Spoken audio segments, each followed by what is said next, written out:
Good morning students. Today in this video we are going to discuss about the topic caste based markets and trading networks in pre-colonial and colonial India. So in the pre-colonial period onwards India had an extensive trading connection not only within the country but also outside. Clear? But in pre-colonial period India has an extensive trading connection with the between the villages and their cities within the country only. So in this topic what we will study about how after how in pre-colonial and colonial India trading took place. So let's start the reading. In some traditional accounts of Indian economy, history, India's economy and society are seen as unchanging. Economic transformation was thought to have begun only with the advent of colonialism. It was assumed that India consisted of ancient village communities that were relatively self sufficient and that their economies were organized primarily on the basis of non market exchange. अब इसमें ये क्या बता रहा है बेटा कि pre colonial period जब था तब भी हमारे इंडिया में जो था वो इसी तरह से मैन्युफैक्चर होते थे products.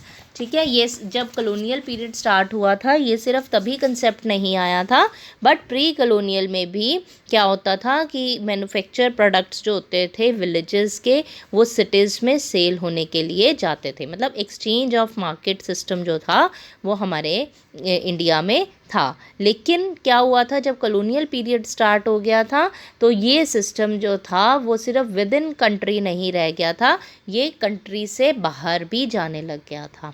Outside are India also these products are going, मतलब एक्सपोर्ट सिस्टम जो है वो स्टार्ट हो गया था. ठीक है. So under colonialism and in the early post independence period the penetration of the commercial money economy into local agrarian economies and their incorporation into wider networks of exchange was thought to have brought about radical social and economic changes in rural and urban society. तो ये जो trading होती थी हमारी एक दूसरे countries के साथ, इससे क्या हुआ हमारी एक सोसाइटी के अंदर हमारे समाज में बहुत सारे इकोनॉमिक और सोशल चेंजेस आए, बहुत सारे हमारे कल्चरल चेंजेस जो हैं समाज में हुए. ठीक है, हमें क्योंकि उनके कल्चर के बारे में भी पता चला और हमने वेस्टर्न कल्चर को भी अडॉप्ट करना स्टार्ट कर दिया. So while colonialism certainly brought about major economic transformations, for example, due to the demand that land revenue be paid in cash, recent historical research has shown that much of India's economy was already extensive monetized trade was carried out using money in the late pre-colonial period, and while various kinds of non-market exchange systems such as the Jajmani system did exist in many villages and regions, even during the pre-colonial period villages were incorporated into wider networks of exchange through which agriculture products and other good circulated. तो इसमें बेटा क्या बता रहा है कि पहले क्या हुआ करता था बार्टर सिस्टम. ठीक है, पहले हुआ था बार्टर सिस्टम नहीं था, मोनेटाइजेशन जो थी मोनेटाइजेशन ऑफ इकोनॉमी ज़्यादा थी. ठीक है, लेकिन कमर्शियलाइजेशन होने लगा अंडर कॉलोनियलिज्म. ठीक है, कॉलोनिज्म के अंडर क्या स्टार्ट हो गया कमर्शियलाइजेशन. तो पहले ये क्या ज़्यादा था जजमानी सिस्टम था जिसमें क्या होता था a very solid system based on heredity. जजमानी जो होता है और जजमान्स कौन होते थे लैंड लॉर्ड्स होते थे और प्राजन्स कौन होता था सर्विस क्लास होती थी जो कि गोल्ड स्मिथ है बार्बर हैं टेलर हैं ये सारे प्रजन्स होते थे. सो जजमान्स पेड देम इन काइंड और कैश. तो जजमान्स जो होते थे वो उन्हें पे करते थे कैश में या फिर अपनी जिस तरह से वो काम करना है उस तरह से. तो द सन ऑफ प्रजान्स would serve the son of the जजमान, और जो प्रजांस के सन्स होते थे वो जजमान्स को सर्व करते थे, उनकी सेवा या उनका काम किया करते थे। So barter system was well developed and efficient slow. Barter system जो था वो भी वेल डेवलप्ड हो गया था, एफिशिएंट था, लेकिन थोड़ा धीरे धीरे।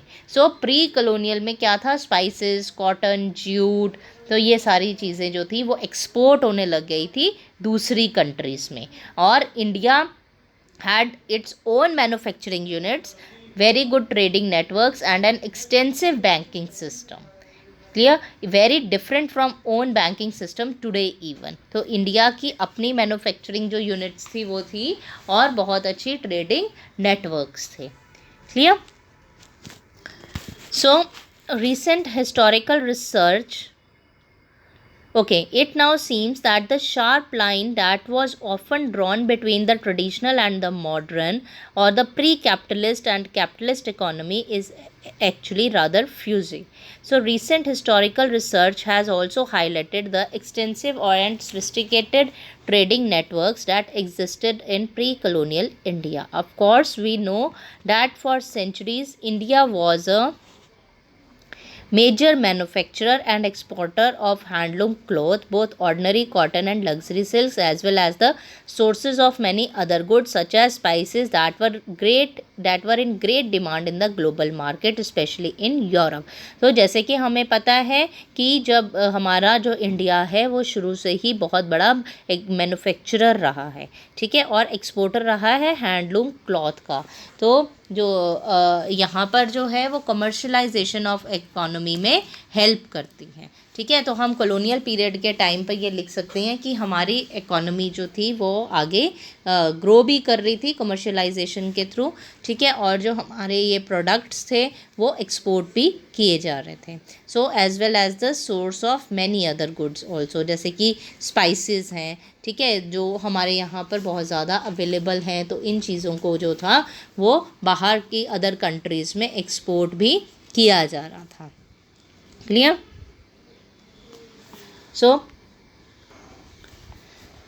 So these trading connections were made by merchant groups who did extensive internal and external trades, and mostly they were organized as a community based on their same caste or kinship, and they did business on the basis of trust, loyalty and understanding that prevailed within their community. Clear? So next, these traditional trading communities or castes had their own systems of banking and credit, जैसे कि मैंने अभी आपको ये सारा बताया, ठीक है। For instance, an important instrument of exchange and credit was the hundi or bill of exchange, like a credit note, which allowed merchants to engage in long distance trade because trade took place primarily within the caste and kinship networks of these communities. A merchant in one part of the country could issue a hundi that would be honored by a merchant in other place. So उस time पर बेटा ये main जो था वो क्या use हो रहा था, हुंडी। हुंडी मतलब जैसे हम कहें कि हमारे क्रेडिट कार्ड की तरह होता है कि हम कोई भी सामान खरीद रहे हैं तो उसके लिए पैसे नहीं देते हैं, ठीक है, पैसे जो है वो फिज़िकली ऐसे नहीं दिए जा रहे हैं। सो हुंडी is not like a credit note, वो एक क्रेडिट नोट नहीं है। It was an important instrument of exchange and credit in trading communities. So hundi played an important role in the traditional trading system. जो पहले का हमारा traditional trading system था उसमें हुंडी बहुत मेन रोल प्ले करता था, because trade took place basically within the caste and kinship network of those communities. So जो क्योंकि पहले जो ट्रेडिंग होती थी वो बेसिकली अपनी कास्ट और किनशिप के बीच में ही होती थी, ठीक है। तो ये पहले बहुत ज़्यादा एसोसिएशन था कि हमारे अगर ये वैश्याज़ हैं तो इनकी वैश्याज़ के साथ ही होगी, अगर ये क्षत्रियाज़ हैं तो इनकी क्षत्रियाज़ के साथ ही होगी। तो ये पहले बहुत ज़्यादा एक दूसरे के बीच में एसोसिएशन था। क्लियर? तो वैश्याज़ were the merchants, traders and the business man at that time mostly. Clear? Okay. So the नटुकोटी चेतियाज़ और नकत्तर्स of Tamil Nadu provide an interesting illustration of how these indigenous trading networks were organized and worked. A study of this community during the colonial period shows how its banking and trade activities were deeply embedded in the social organization of the community. The structures of caste, kinship, and family were oriented towards commercial activity, and business activity was carried out within these social structures. As in most traditional merchant communities, Nakhattar banks were basically joint family firms, so that the structure of the business firm was the same as that of the family. Similarly, trading and banking activities were organized through caste and kinship relationships. For instance, their extensive caste-based social networks allowed Chetar merchants to expand their activities into Southeast Asia and Ceylon. तो इसमें बेटा paragraph में mainly क्या बताया गया है, इसमें एक इनकी ट्रेडिंग नेटवर्क के बारे में बताया गया है. नटुकोती चेतियार्स भी जिन्हें हम कहते हैं नकत्तर्स ऑफ तमिलनाडु, जिनके बारे में बात कर रहे हैं. तो ये कौन होते थे नकत्तर्स? They are an indigenous trading network that function during the colonial period. ये एक इंडिजीनियस ट्रेडिंग नेटवर्क था जो कि कलोनियल पीरियड पर फंक्शन करता था. और they provide an example as how to their banking and trade activities were deeply embedded in the social organization of the community, कि किस तरह से कम्युनिटी की सोशल ऑर्गेनाइजेशन में ये इनकी बैंकिंग और ट्रेड एक्टिविटीज़ वर्क करेंगी. और इनके जो मेन स्ट्रक्चर्स होते थे वो किसके तरफ ओरिएंटेड होते थे? मेनली कास्ट, किनशिप और फैमिली. उनकी जो कमर्शियल एक्टिविटी थी, जो सोशल रिलेशंस वर ओरिएंटेड टुवर्ड्स इकोनॉमिक गोल्स, और उनके सोशल रिलेशंस जो हैं वो भी इकोनॉमिक गोल्स की तरफ ही ओरिएंटेड होते थे. And business activity was carried out without these social structures. Social structure provided a framework for economic activity. तो जो सोशल स्ट्रक्चर था वो क्या प्रोवाइड करते थे? इनकी इकोनॉमिक एक्टिविटीज़. सो नखत्तर banks were basically joint family firms. ये जो नखत्तर बैंक्स होते थे इनकी जॉइंट फैमिली फर्म्स होती थी, so that the structure of the business firm was the same as that of the family. ताकि जो उनका बेसिकली जो उनका स्ट्रक्चर है, जो फैमिली बिजनेस है, वो सबका सेम रहे. So trading and banking activities were carried out along with caste and kinship relationship. ठीक है, तो इनके कास्ट और किनशिप पर ही ट्रेडिंग और बैंकिंग एक्टिविटीज़ जो हैं ये सारी डिपेंड करती थी. Clear the topic of नखत्तर्स of Tamil Nadu. So we have completed our topic. Tomorrow in next video we will start our next topic, that is social organization. So I am winding up my lecture here.